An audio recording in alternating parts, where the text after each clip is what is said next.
Ciao e benvenuti al primo episodio di Russia con piacere. Cosa è? È un viaggio fatto da me e Maria durante luglio e agosto, durante i mesi estivi, lungo la Transiberiana. Siamo partiti da Mosca e siamo arrivati fino a Vladivostok. La peculiarità di questo viaggio è che abbiamo incontrato, intervistato e conosciuto i produttori agricoli che più o meno sono vicino alla linea transiberiana. Quindi è un viaggio in 6 tappe in cui andremo a conoscere produttori di salami, di tè, di miele, pescatori dell'Oceano Pacifico, raccoglitori di erbe selvatiche che cercano di riscoprire e rivedere le tradizioni culinarie della Russia, cercando di recuperare antiche tradizioni e sapori che con l'industria, che con la grande distribuzione si sono perse. Allora, prima tappa Kazan, capitale del Tatarstan. Andiamo ad incontrare Ali e i suoi figli che fanno insaccati di cavallo. Andiamo.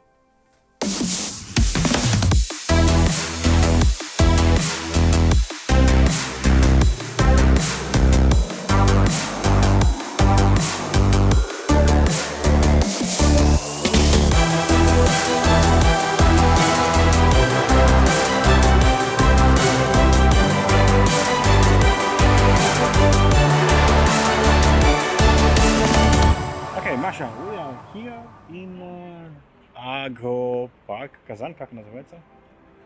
Агропромышленный парк Казань. We are here in this place in Kazan. This is the general food market of Kazan, and we are going to meet our farmer market. So this is the first farmer market in Russia, and we are in Kazan, and we are going to meet Ali И Фархад. We are going to meet Ali И его сыновья. его сыновья. Ali and his sons. Okay. We are going to meet Ali и его сыновья, and they will explain us about kazalik. Козылык. Kazalik Или козы. kazi, and they are the traditional sausages, kind of salami, Татарин. ham Ham. in Tatarstan. Tatarian ham. Yeah. So let's go inside and meet them and let's see what they are doing.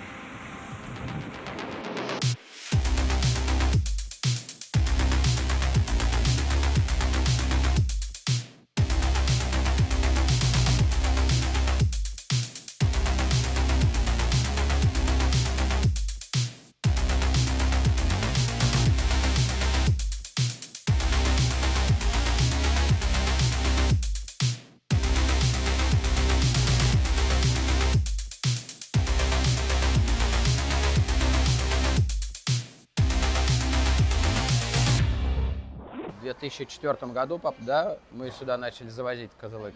В 2000-х годах я еще был юный, достаточно, это 20 лет тому назад. С отцом, как сейчас помню, приехали на красной пятерке старой. У папы здесь 20 штук, здесь 20, у меня по 10. И пошли по проспекту Победы, базару. Скажем, рассказывали о продукте. Самое, что лучше, это базар, скопище людей. Козлык, люди, конечно, как сейчас помню, это вот, что это такое, коза, козылык, говорим, какая коза, что, неизвестно было. И вот, говорю, с этого года, с 2000-го, на сегодняшний 2001 год, да, уже люди на самом деле начитаны и понимают именно толк в конине, в которой есть плюсы, то, что она легкая пища. Было очень сложно ввести этот продукт. Папа был один из первых в Казани. Так, подождите, это же старый какой-то рецепт и продукт. Почему Да. в 2002 году? В коммунистическое время лошадей одно время в целях войны содержать в частных хозяйствах было нельзя. Запрещено было. В виде случая войны, как партизанское сырье, лошадь для этого использовали. И потом, знаете, такой период был, когда что лошадей держать нельзя. Но, однако же, мои родители умудрялись покупать осенью у цыган ворованных лошадей и для себя делали эту продукцию. То есть сохраняли те традиции. Но потом, знаете, стал дефицит лошадей еще по такой важной причине. Никита Сергеевич Хрущев в 1961 году Советский Союз приобрел первую атомную мировую войну, это бомб, атомная бомба, как стратегическое сырье, лошади нам больше не нужны, так как они молоко не дают, шерсть не дают, мясо там туда-сюда, 50-60 лет прошло. Мы как бы начали это возрождать, потому что меня отец учил и сказал: сынок, не забывай вот эти традиции, вот этот рецепт, это он тебе в жизни пригодится. Я поэтому, естественно, и сыновьям сейчас как бы тоже передаю это самое. Как И вам вот, папа передал. да, когда мы по новой вот начинали, это было очень сложно, потому что вот как сын говорит, он как бы, когда мы говорили, что это казе, когда спрашивают, что вы несете, мы говорим, некоторые говорили там, это что за дрова несет. Все делали для себя. Да. Кто знал, кто Да. там в деревне живет, тот знал. Всё верно. А в городе В никто не 2000-е знает. годы мы просто их сюда завезли, потому что раньше это не считалось колбасой. Таким образом, когда не было у нас электричества, да, набивали в кишку именно мясо и хранили. И после этого на длительный срок он сохранял свои свойства, и потом уже употребляли в пищу, в суп, так, ну, продукт вяленый. А уже вот в 2000-м мы его начали предлагать и ввозить в рынок уже. Но все равно есть люди, которые не знакомы с этим продуктом. Вот, в принципе, я говорю, состав, рецептуру в секрете не держим, потому что очень, на самом деле, сама кишка и белказин, он очень влияет на погоду. Я говорю, влажность, если повышена, это будет проблемно. Сделать его рецепта никаких сложностей нет. Да. А если ты с детства с ним кипел, Понятно. понимаешь, на Как ощупь, это На изнутри, сегодня да. влажность, как ветер дует, пошла дождь, что я должен делать, как ребенка оберегать, сверху вниз опустить, другой сквозняк сделать. Это вот как отношение родителей к сыну, к своим детям. Глава христианской фермерского хозяйства, компания так и называется у нас, компания Али и его сыновья. У меня 4 детей, все наши у нас семейный бизнес, все при своем деле, помимо торговых точек, они еще занимаются интернет-продажей. Если бы мы сказали, мы были первые и на этом успокоились, нас бы давно уже перешагнули и обогнали другие производители. И говорили вам о том, что нет никаких секретов, поэтому кто к нам приходит с желанием научиться, мы всех, весь процесс показываем, как это делать. Поэтому в Татарстане сейчас это в каждом районе это есть уже производители. Но даже здесь обращайте внимание, есть помимо нашей продукции разные производители.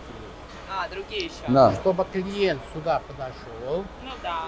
попробовал то, и если даже купил один раз, не попробовал ту продукцию, потом дома попробовал, возвращается обратно к нашей продукции.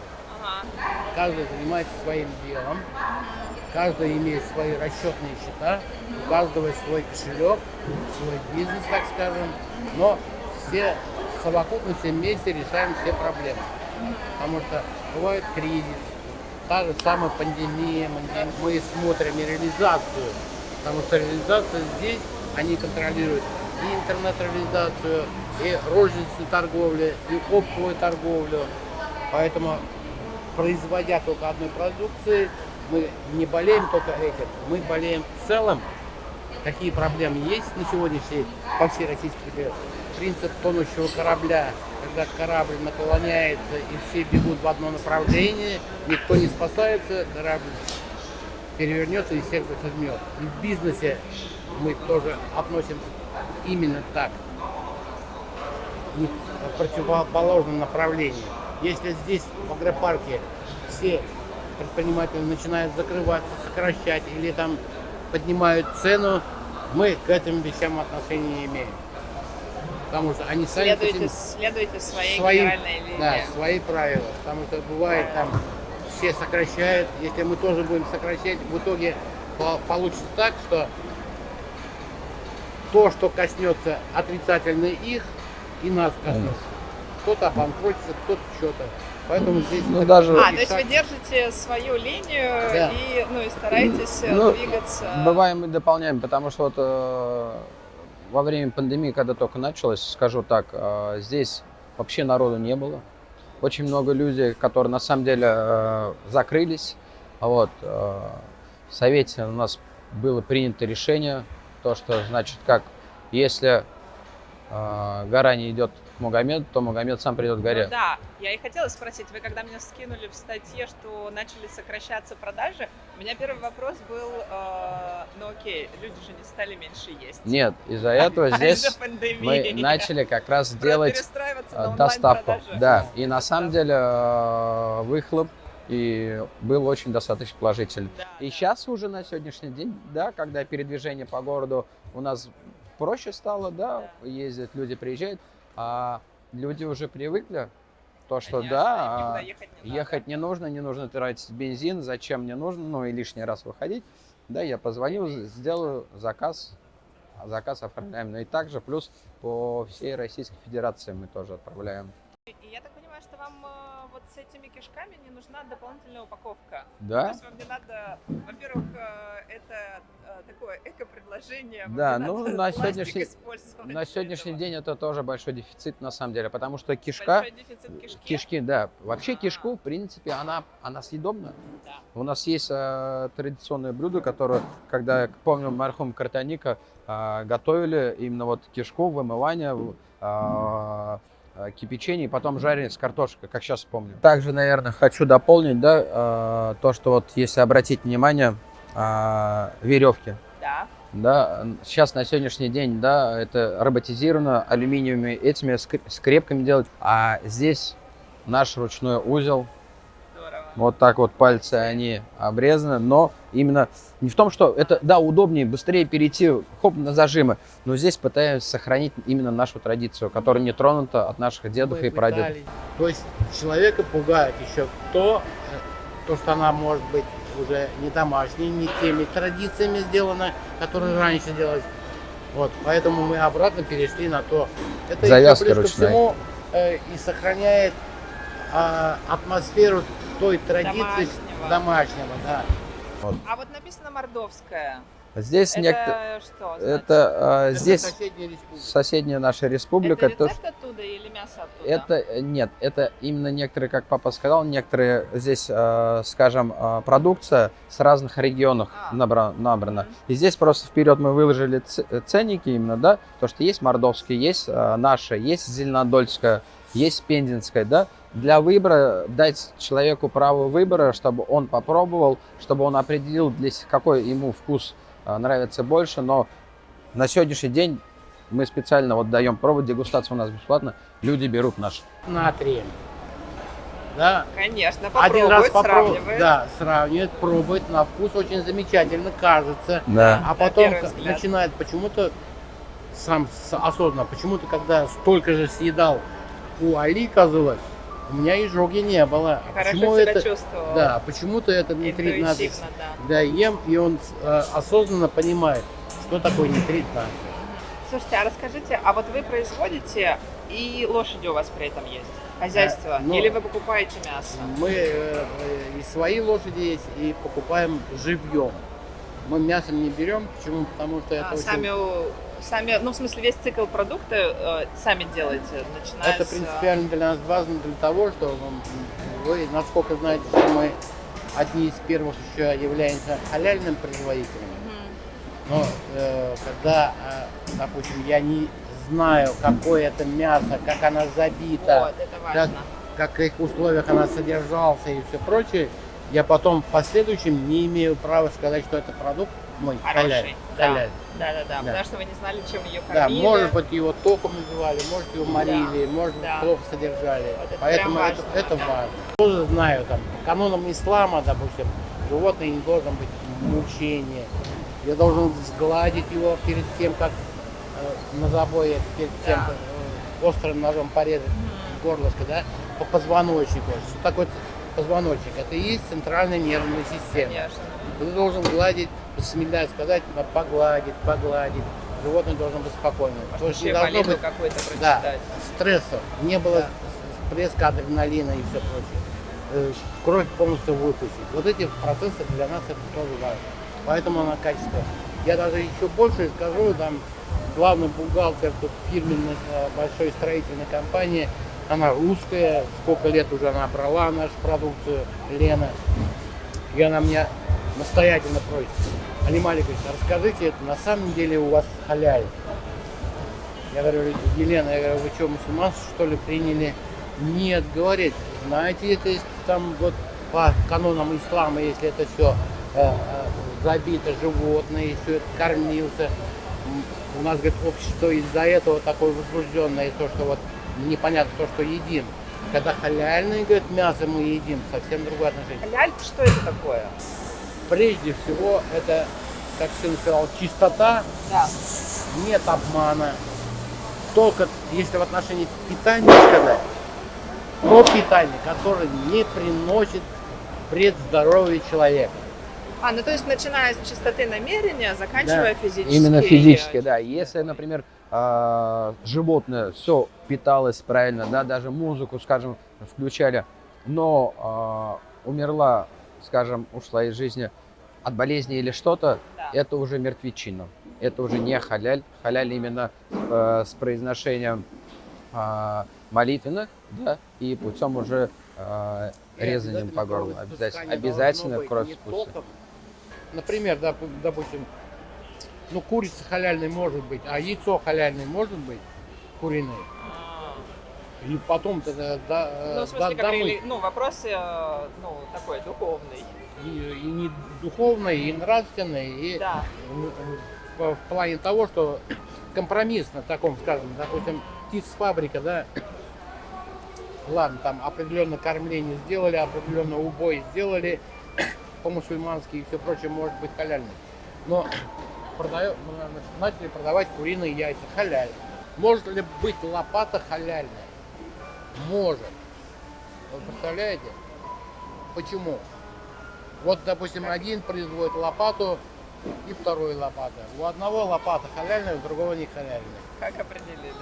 Вот у этого человека лопата, да, которую он берет, это Черенок. Бисмилля, блин. выращенные экологически в чистом Да. районе. А здесь лопата, которая производится, там, где были радиационные отходы. И вот этот черенок еще годами будет давать столько радиации, Ну да. приносит не столько как пользу с этой пользующейся лопатой, Вред. а вред этому человеку. И вот мы у вас. Расскажите, что для вас еда?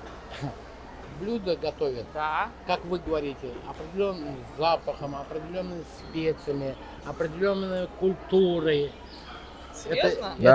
Это весь такой процесс, то, что вы говорите, Да. любя свою труд, Да. тот процесс, когда раскатывают даже тоже тесто, Да. представляете, татарка стоит, поет свои Поет песни, песни? свои песни поет.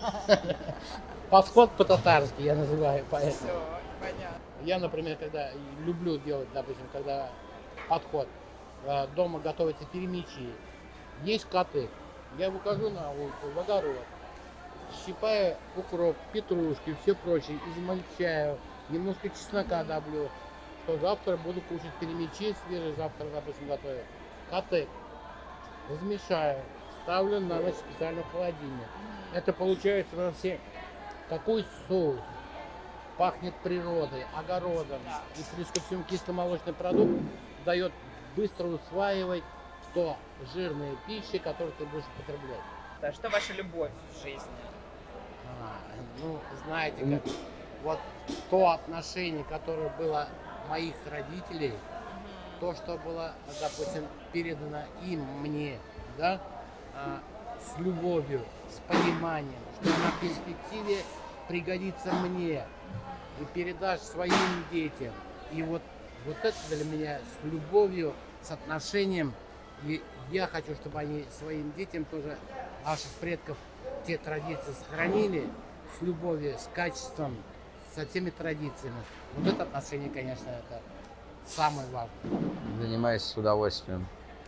Когда Вот, занимаешься большим. с удовольствием, То, что это и есть любишь, и да. в совокупности и любовь, и благодеяние, и нравственные вопросы. Это самое важное. Одним словом сказать, любовь можно понять разные вещи. Не только в Готов. торговле, производстве, когда еще ты с любовью относишься к своей работе, и ты видишь, ты людям приносишь только Получается. пользу, приятные вокруг вещи. ещё. И когда тебе возвращаются отзывы от тех же Авито, да, понимаете, это вот, это и есть любовь, это и есть благодеяние, это и есть достигнуть такой уровень своих действий. Да, спасибо Так вам что, большое. так. Beh, avete visto come Ali e Farhad ci mettono veramente amore e passione nel loro prodotto e questo si sente nei loro salami, nelle loro specie di bresaole, sempre di cavallo, basturma si chiama se non sbaglio. Diciamo che questi prodotti ci hanno poi accompagnato per gran parte del viaggio, abbiamo condiviso con le persone sul treno, abbiamo portato dei piccoli omaggi agli altri produttori, c'è sempre stato uno scambio, noi davamo, loro ci davano e diciamo che il viaggio durante la Transiberiana è stato piacevolmente accompagnato da questi buonissimi prodotti russi. Sotto al video trovate tutti i riferimenti, i link, il sito, Instagram, i social network di questi produttori, se volete contattarli saranno felici di rispondervi. Il prossimo episodio sarà sempre a Kazan, incontreremo Alina nel museo del Chak Chak. Il Chak Chak è questo dolce tradizionale al miele, specifico del Tatarstan, e vi spiegheremo come si fa, perché si fa, quali sono gli ingredienti e quando si usa. Alla prossima, ci vediamo, ciao ciao!